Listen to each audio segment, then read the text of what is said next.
Hello, good day, and welcome to my channel. My name is Kemla, and I'm an orthopedic surgeon. And today I'll be speaking on the second part of the two-part series on how best to prepare for an elective operation. This video will focus on preparing a child or another family member for an elective operation. Okay, so same as before, I have an outline with a few things to discuss and one addition. And I'll get to this right away. So dates, like I said earlier, choose the best dates for your family's convenience if this is an elective operation. Elective operation meaning that it's not an emergency, you have time to plan, and so where possible, it is most convenient, at least in Nigeria, to schedule children's operations during the holidays. This gives them adequate period to recover and prevents them from missing too many days of school. This is not always practicable, however, and the next best time, where possible, is to try to schedule an operation for a child between the primary school and secondary school period, or in the interval between the junior and senior years. This again provides ample time to recover. For people who can wait for something that is truly not emergent, then one can actually wait until the child is out of secondary school while waiting to get into the university, and then this is another good time to have an operation. For a family, it's important to think about the possibility of having a caregiver.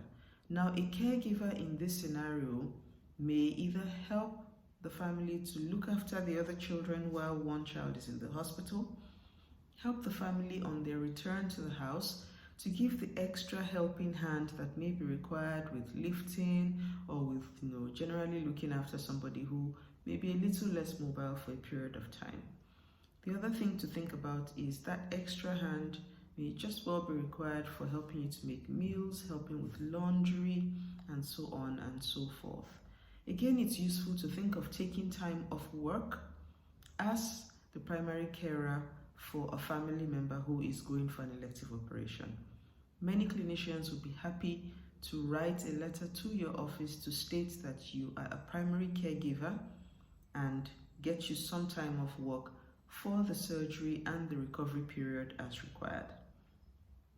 Discussion again this time around is quite crucial because you need to know what surgery is planned, what are the risks involved, what are the alternatives, what are the other things that you would need to consider, such as potential complications, how to manage in the event of these complications, and so on and so forth.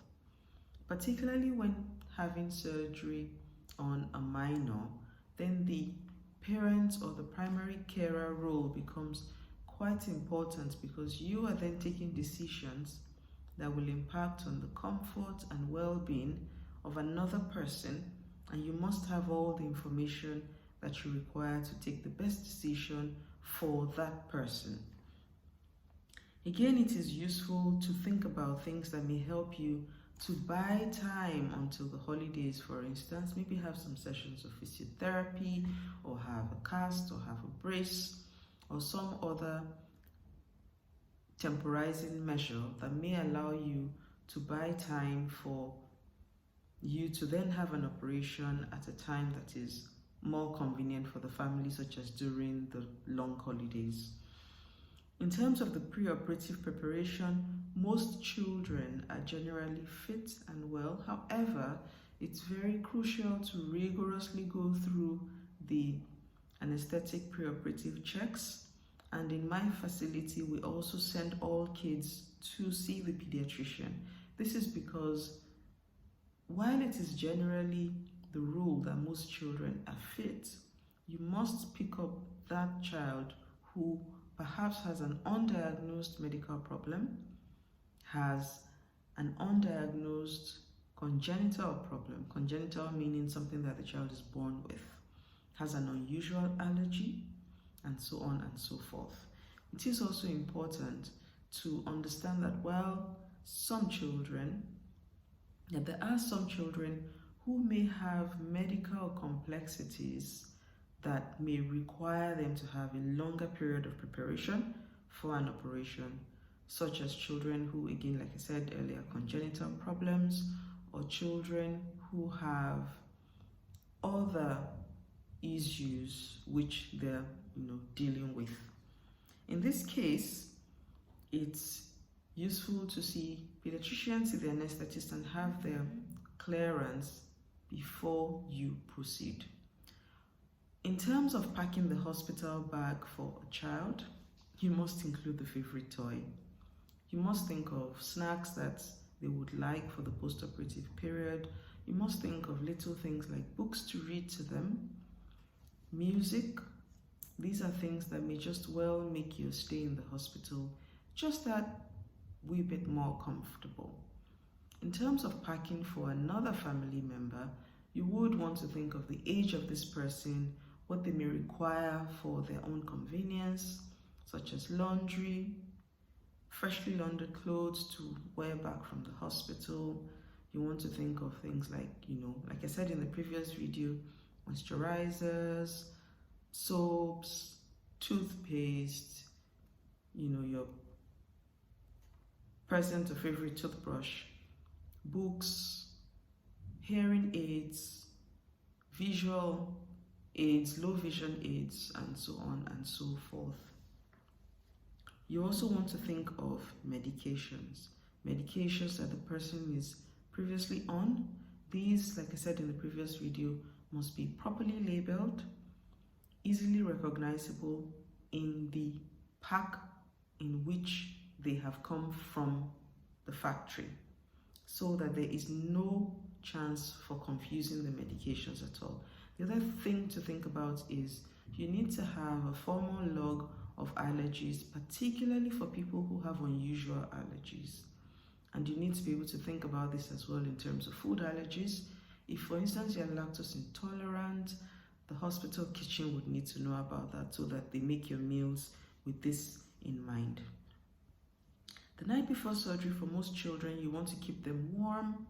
You want to keep them in an environment. You wouldn't want them to sleep directly beneath the vent of the air conditioner, directly in front of the fan, because you don't want to have a little unusual, respiratory type problem in the morning, which may then confuse the decision on whether to proceed for surgery or not. You want to keep the child in as close to his usual scenario as possible. So, for instance, like I said, temperature control to make sure that that is what the child is generally used to. You want to be sure that the child is kept calm and isn't unnecessarily agitated. You also want to be sure that they drink enough water, eat on time without eating too much, because having a very hungry child on the morning of surgery is probably quite uncomfortable, certainly for the child, and may lead to the child becoming quite agitated, which would not be the very best thing.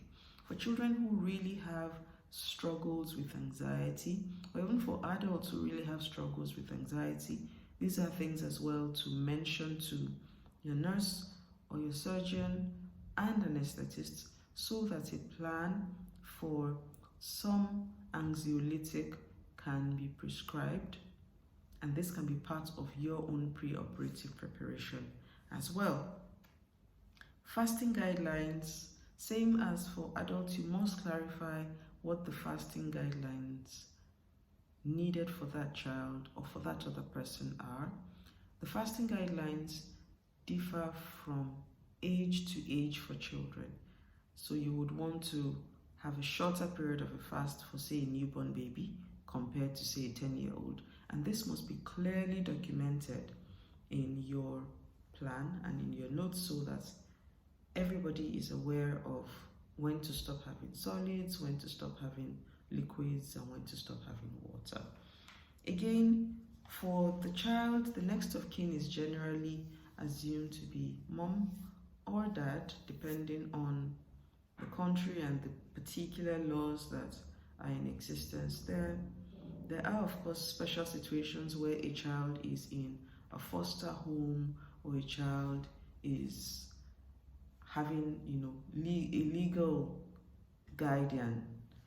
These are things to clarify well before the time of the operation as well, so that it is clear who can sign consent for the child, and it is also clear who can take decisions on behalf of the child in the event of, requiring to have decisions taken.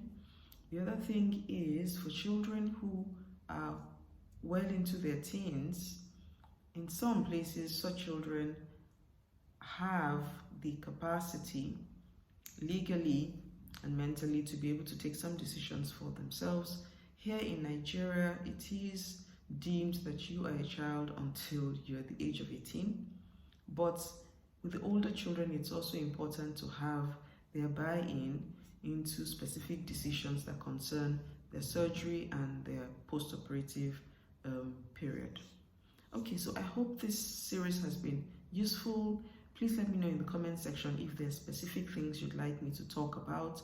Please let me know as well if there are specific topics you'd like me to cover. And